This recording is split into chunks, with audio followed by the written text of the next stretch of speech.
Ya,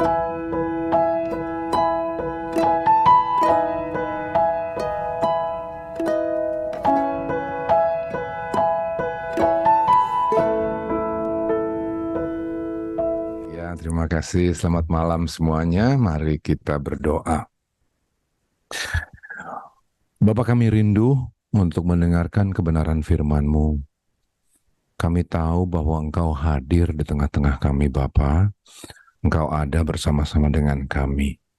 Maka berfirmanlah, sampaikan firman-Mu melalui mulut dan bibir dari hamba-Mu ini. Kuduskan dan layakkan dia untuk menyampaikan kebenaran-Mu. Dalam nama Tuhan Yesus kami berdoa. Amin. Kita ini adalah orang-orang yang fragile. Kita ini rentan. Tadi doa dari Ibu Feni gugah saya betul. Bu Feni tadi bilang bahwa kita butuh kekuatan Tuhan ngadepin segala permasalahan yang kita harus hadapi di akhir zaman ini. Bu Feni kemudian lebih jauh lagi bicara tentang masalah dalam rumah tangga, masalah di dalam usaha, jualan susah, mau jual aset untuk bayar utang juga susah. Segala sesuatu belakangan hari ini jadi luar biasa rumit. Lagi susah-susahnya begini ditambah pula itu orang Rusia pakai perang lah segala macam, bikin segala sesuatu makin rumit dan makin rumit aja. Nah, ngadepin kesulitan-kesulitan yang memang nyata seperti itu, kita ini adalah manusia-manusia yang fragile, manusia-manusia yang rentan. Padahal di sisi lain, siapa sih di antara kita yang gak mau jadi yang paling super, paling baik, paling di dalam segala sesuatu? Tadi sebelum saya mulai bicara, saya liatin satu-satu muka-muka dari yang hadir. Dan saya ngeliat loh, muka-muka ibu-ibu yang hadir ini adalah muka-muka orang-orang yang memang tulus kepengen jadi orang paling baik, orang paling benar, anak Tuhan yang membanggakan Tuhan. Makanya hari ini kita semua hadir di sini kan. Jadi lihat ya, ada suatu kerentanan dalam hidup kita. Kita ini rentan. Kita harus ngadepin masalah yang luar biasa berat. Di sisi lain, kita juga punya kerinduan untuk serius jadi yang paling baik, paling benar untuk kemuliaan nama Tuhan. Nah, akhirnya dua kutub itu tubrukan. Bikin bagaimanapun harus ngadepin masalah dan keinginan hati kita itu akhirnya bikin kita capek. Akan ada waktunya kita semua ini capek. Capek dituntut untuk performa, capek dituntut untuk gali potensi, capek harus jalan sendiri, capek jaga penampilan, jaga image, dan lain-lain. Bahkan nih kalau mau jujur, malam ini kita jujur-jujuran aja lah ya kan. Jujur-jujuran aja. Bahkan kalau mau jujur, berjalan di dalam Tuhan pun kita bisa capek. Jujur deh. Nah, malam ini kita ngomong yuk, bagaimana kita ngatasinnya bila kita capek? Bagaimana bersikap kepada orang yang lagi capek? Karena nggak cuma kita yang capek. Di sekeliling kita banyak orang yang capek. Kalau itu kan doa Bu Feni betul banget. Dan ketika orang ngadepin masalah-masalah yang berat, mereka juga capek. Nah, bagaimana kita bersikap kepada orang yang lagi capek? Dan ini penting pertanyaan ini. Ketika kita ngerasa capek, apakah Tuhan hadir dalam hidup kita? Jangan-jangan Tuhan nggak ada di situ, makanya kita ngerasa capek. Nah, jadi kita mau bicara 3 hal itu. Bagaimana bila kita capek? Bagaimana kita bersikap kepada orang yang capek? Dan apakah Tuhan hadir dalam hidup kita ketika kita ngerasa capek? nabi Tuhan yang hebat seperti Elia, ini kan nabi yang luar biasa loh. Bahkan nabi Tuhan yang hebat seperti Elia pun pernah ngerasa capek. Kita tahu kan cerita Elia. Hari itu Israel ngalamin musim kering yang panjang banget. Nah, atas perkenanan Tuhan, Elia bikin mujizat untuk kepentingan Tuhan di Gunung Karmel. Nggak ada hujan, Tuhan akan bikin ada hujan. Ayo, nabi-nabi Baal, kamu kumpul di sini, kamu kasih persembahan. Aku juga akan bikin persembahan. Ayo, persembahan mana yang dibakar? Pakai langit, pakai api dari langit. Nabi-nabi Baal nari-nari keliling-keliling. Elia bilang, mana belum kebakar juga itu? Mungkin Allahmu lagi kondangan kali. Gitu. Dan pada akhirnya kita tahu cerita ini, api dari langit itu datang untuk persembahan yang disiapin oleh Elia. Kebakar habis. Dan sesudah itu nabi-nabi Baal yang ada 400 orang itu dibunuh semuanya untuk kepentingan Tuhan. Supaya hanya ada satu yang boleh disembah, yaitu Allah Elohim Yahweh. Nah, sesudah dia bikin mujizat yang hebat seperti itu, dia malah mau dibunuh. Capek dong. Dan seolah-olah Tuhan nggak bela dia loh. Sebegitu capeknya Elia, sampai, aduh, masa nabi yang begitu hebat bilang begini sih? 1 Raja-Raja 19 ayat 4. Malu saya bacanya. Tapi ini kejadiannya begini. Alkitab nyatat dengan jujur bahwa Nabi Elia yang sebesar itu pun capek. Masa Nabi Elia bilang begini? Kemudian ia ingin mati. Nabi Elia capek sampai dia mau mati.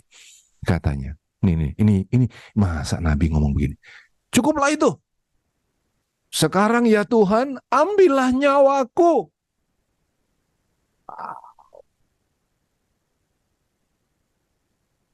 Wow. Sebab aku ini tidak lebih baik daripada nenek moyangku.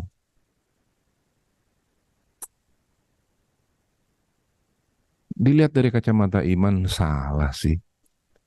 Sikap Elia ini salah sih. Tapi bukankah secara jujur kita harus akui bahwa ngadepin seluruh masalah ini kita pun ngerasa capek, kita pun pernah ngerasa putus asa. Ya nggak sih? Alkitab nyatat jujur. Dan kalau kita mau jujur, mau lihat diri kita sendiri, iya sih, kita juga pernah ngerasa capek. Hari ini saya juga ngerasa capek kok. Capek banget.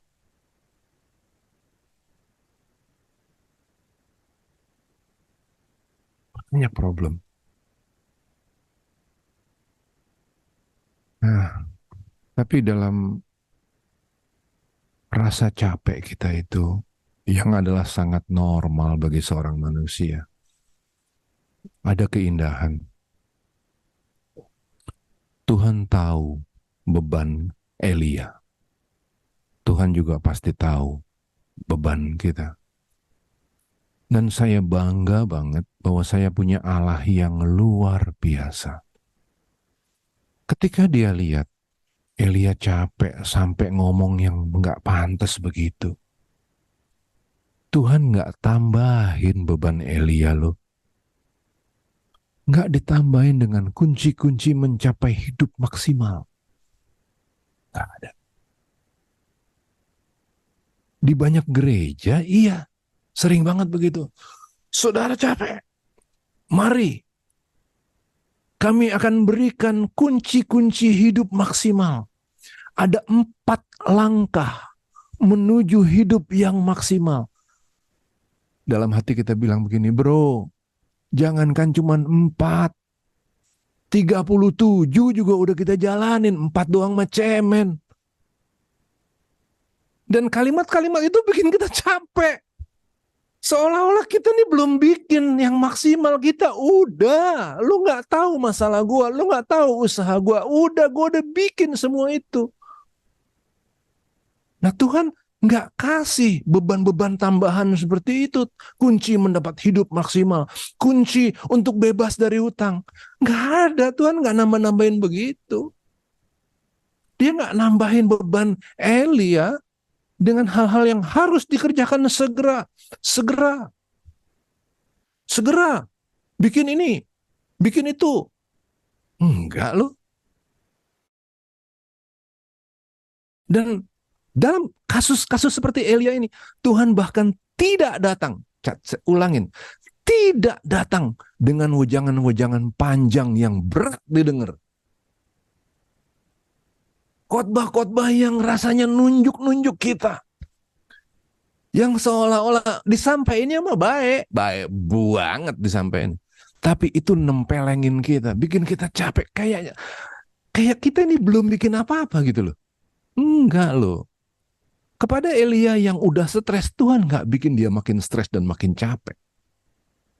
Dalam batas-batas capeknya Elia itu, Tuhan tahu bahwa manusia ini sudah sampai pada batasnya. Nah, apa yang Tuhan bikin?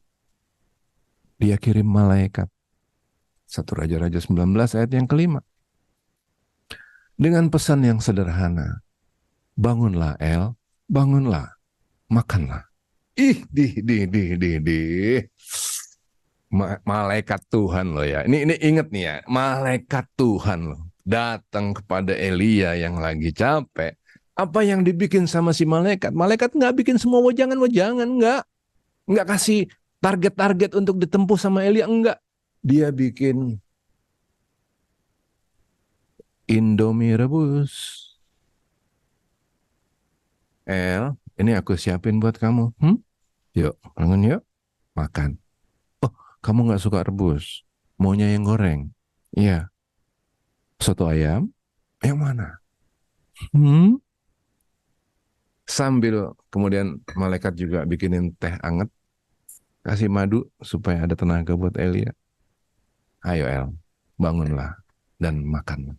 Wow. Wow. Ketika kita capek, lumrah. Karena kita bukan superhero. Superhero aja kadang-kadang nangis. Kita bukan Superman, kita Superman. Lihat, ada rambut nggak di depan saya ini? Kalau Superman ada rambutnya. Kalau kita Superman, nggak ada rambutnya.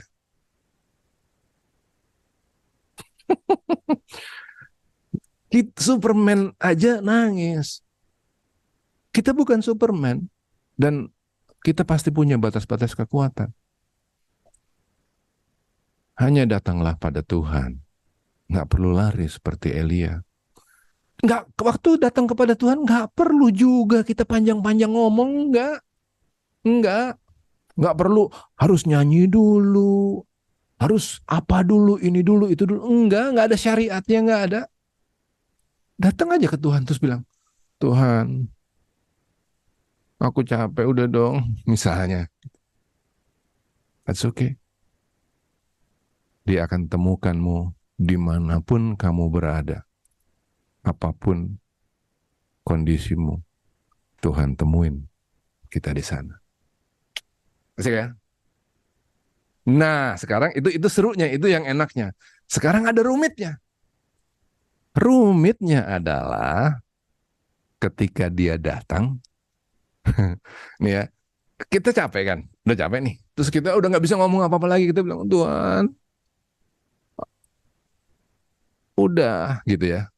Nah, di titik-titik seperti itu, Tuhan pasti hadir.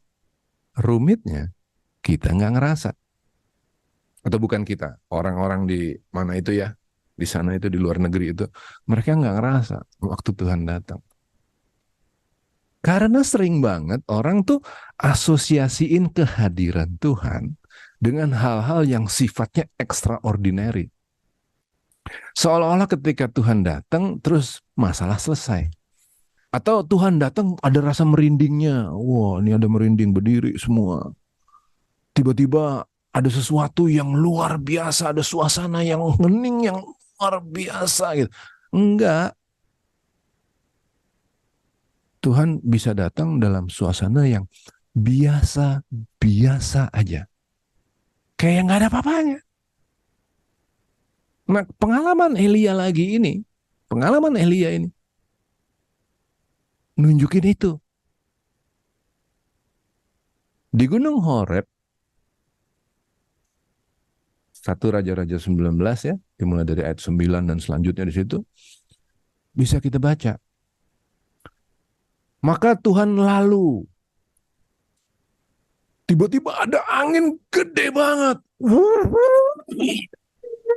Gede banget, katanya angin itu segitu gedenya sampai kayaknya bisa ngancurin batu-batu di gunung. Segitu kencengnya itu angin.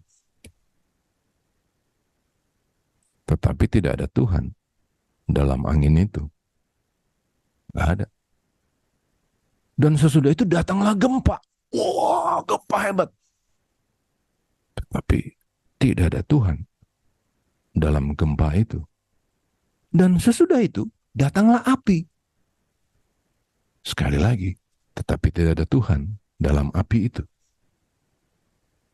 Dan sesudah api datanglah angin sepoi-sepoi. Justru ada Tuhan di angin sepoi-sepoi. Lele. Justru ada angin, justru ada Tuhan di dalam angin yang sepoi-sepoi. Orang pikir Tuhan hadir di dalam suasana yang gempa, angin ribut, dan enggak. Dalam angin sepoi-sepoi. Tidak perlu kita asosiasikan kehadiran Tuhan melalui tanda-tanda ajaib. Katakan sama-sama sama kita, sama saya. Saat ini katakan bersama-sama dengan kita. Tuhan Immanuel. Allah Immanuel. Jadi dia ada di dalam kita. Dia nggak akan pernah keluar. Dia ada di dalam kita. Di dalam segala hal yang kita rasain. Mau itu heboh kek, mau itu nggak heboh kek, angin sepoi-sepoi kek, Tuhan hadir di sana.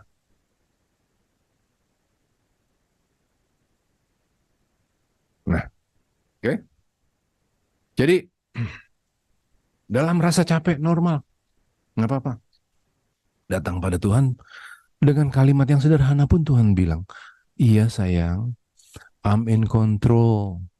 Aku menguasai keadaan ini. Jangan takut. Aku Immanuel, aku bersama dengan kau. Nggak perlu harus tunggu suasana yang extraordinary. No. Oke, ketika Tuhan hadir, walaupun sepoi-sepoi, saya mau tanya ya, kenapa sih kita merindukan Tuhan hadir di sekeliling kita? Kenapa sih? Pasti jawabannya kan karena kita rindu supaya ada damai sejahtera. Amin. Kita rindu supaya kebaikan, keindahan Tuhan bersama dengan kita. Kan begitu kan? Supaya ada kelegaan di dalam hidup kita. Betul kan? Oke. Pertanyaan saya lebih lanjut sekarang. Ya, ada firman Tuhan bilang begini, marilah kepadaku semua yang letih lesu dan berbeban berat. Aku akan memberikan kelegaan kepadamu. Matius 11 ayat 28. Tuhan, ketika Tuhan hadir di tengah kita, oke, ada damai sejahtera, ada sukacita, ada penyelesaian, ada kelegaan. Oke, amin ya? Amin. Sekarang, ketika kita ada di posisi yang kuat, yaitu karena kita sudah mengalami damai sejahtera, sukacita, dan kelegaan yang dari Tuhan. Ya, saya ulangin, ketika kita ada di posisi yang kuat, apa yang kita lakukan? Apakah kita memberikan damai sejahtera kepada orang lain?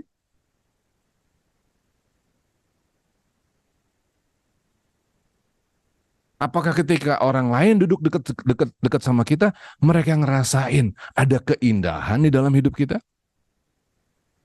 Apakah kita siap dikirim Tuhan untuk jadi malaikat yang bawa senyum di bibir orang lain? Seperti Elia. Elia, makan ya. Siap gak kita jadi begitu? Dikirim sama Tuhan untuk jadi malaikat. Berapa sering coba dalam hidup kita ini, tahu-tahu ada orang yang begitu baik sama kita loh.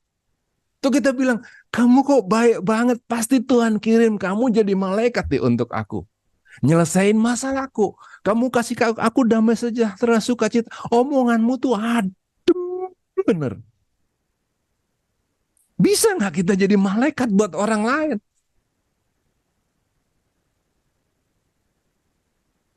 Bisa nggak kita nggak banyak ngomong? Kita nggak banyak ngomong, kita nggak pakai khotbah-khotbah panjang, enggak. Tapi kita bikin sesuatu yang nyata banget. Kita sendiri lagi susah sebenarnya. Ini lebih hebat lagi. Kita sendiri sebenarnya lagi susah. Kita pun kekurangan, kita pun lagi capek, benar-benar capek. Tapi di dalam kekurangan kita, di dalam capeknya kita itu, kita tetap memberkati orang lain. Itu kan yang dilakukan oleh janda Sarfat itu kan. Seberapa sih yang dia punya? Yang dia punya cuma segitu-segitunya. Bahkan dia bilang, ini kalau aku masak dan aku makan, besok aku dan anak-anakku mati. Aku gak punya lebih lagi, gak ada. Tapi ya udah deh. Walaupun kamu adalah stranger dalam hidupku, aku gak tahu kamu siapa. Tapi ya udah. Walaupun aku harus mati, yuk kita makan sama-sama yuk. Wow. Betapa dunia yang makin gelap hari ini, yang makin jahat. Ada sih orang. Sekarang kan orang udah bukan soal transgender lagi kan. Transgender itu udah jadi kayak biasa. Bukan cuma itu. Dia bisa bilang bahwa, look, sebenarnya kayaknya gue bukan orang kulit putih deh. Gue orang kulit hitam. Apaan sih dunia kok jadi makin jahat? Look, kayaknya gue sebenarnya diciptain Tuhan bukan jadi manusia yang bisa ngelihat deh. Harusnya aku jadi orang buta, dibutain lu matanya. Di tengah-tengah dunia yang makin jahat ini, kalau ada kita-kita nih yang datang sebagai malaikat-malaikat yang bisa dikirim sama Tuhan untuk kasih damai sejahtera, sukacita, kelegaan kepada orang lain. Kan luar biasa kekristenan kita ini. Kita bisa bilang gini, sini datang padaku. Tuhan berapa kali bikin itu kepada kita. Sini, kamu lagi kesulitan. Sini, datang padaku. Dalam segala kondisimu, dalam segala keberadaanmu, dimanapun kamu, sini datang padaku, anakku. Aku akan memberikan kelegaan kepadamu. Kita tiru dong Tuhan yang seperti itu, Tuhan yang baik begitu. Kita bilang juga kepada orang lain yang di sekeliling kita yang lagi kesulitan, sini datang padaku. Nanti aku dikhotbahin lagi sama kamu, nanti aku dikasih penghakiman. Enggak. Udah, aku diem. Aku nggak bikin apa-apa. Aku jagain kamu. Kamu perlu apa? Sini aku jagain. Aku nggak ngomong. Wah. Keren banget itu. Berapa sering coba kita nyari yang begituan. Tapi nggak dapet. Bagaimana kalau kita menyediakan diri kita untuk jadi malaikat-malaikat Tuhan yang seperti itu? Kita cuma bilang, bangunlah, makanlah. Atau malaikat juga sering bilang, dikirim untuk kasih pesan yang sederhana. Jangan takut. Udah. Pesannya begitu doang. Jangan takut. Kan bisa kita tiru. Jangan takut, aku temenin kamu. Aku di sini. Hebat ya? Ketika kita ada di posisi yang bebas, kita udah dibebasin sama Tuhan. Lepas dari belenggu. Apakah kita sudah gunakan kebebasan kita untuk membangun hubungan dengan Allah? Atau kita sekedar datang kepada Tuhan hanya sekedar untuk ngelakuin syariat-syariat?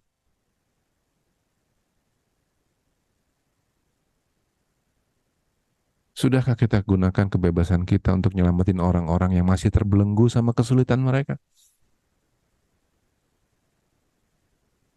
Kalau Allah adalah pribadi yang pemurah, maka jadilah orang-orang pemurah.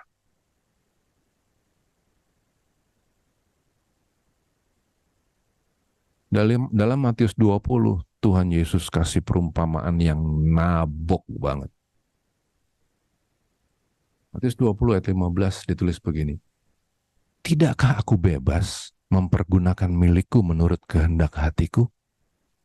Atau iri hatikah engkau karena aku murah hati? Kenapa nabok? Karena perumpamaan dalam Matius 20 ayat 15 ini kan cerita tentang satu orang raja yang pemurah, yang cari pekerja-pekerja di kebun anggur. Banyak orang yang sehat tapi nggak punya kerja. Dan semua itu dikasih kerjaan sama Tuhan, dikasih gaji yang bagus. Ujung-ujungnya mereka pada berantem. Ngerasa yang satu lebih berhak daripada yang lain. Jadi Tuhan seperti dengan kalimat yang seperti itu Tuhan mau bilang begini, urusannya apa sama kamu? Aku mau bikin kebaikan untuk orang lain. Harusnya kamu yang bikin baik. Kamu kan udah ditebus dengan darah yang mahal kan? Kamu dicipta segambar serupa kan? Harusnya kamu yang bikin baik. Tapi kamu nggak bikin kebaikan.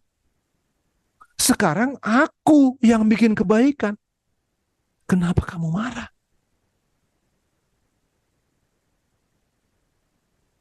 Bikin kebaikan selagi ada waktu. Jangan cuma diem-diem aja dan terus marah kalau ada orang lain yang bikin baik. Ini nyapein orang-orang yang seperti itu nyapein.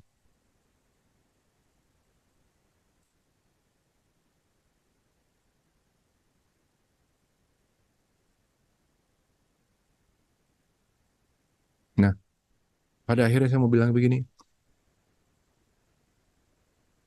Kenali siapa kita. Temukan di mana kita berdiri.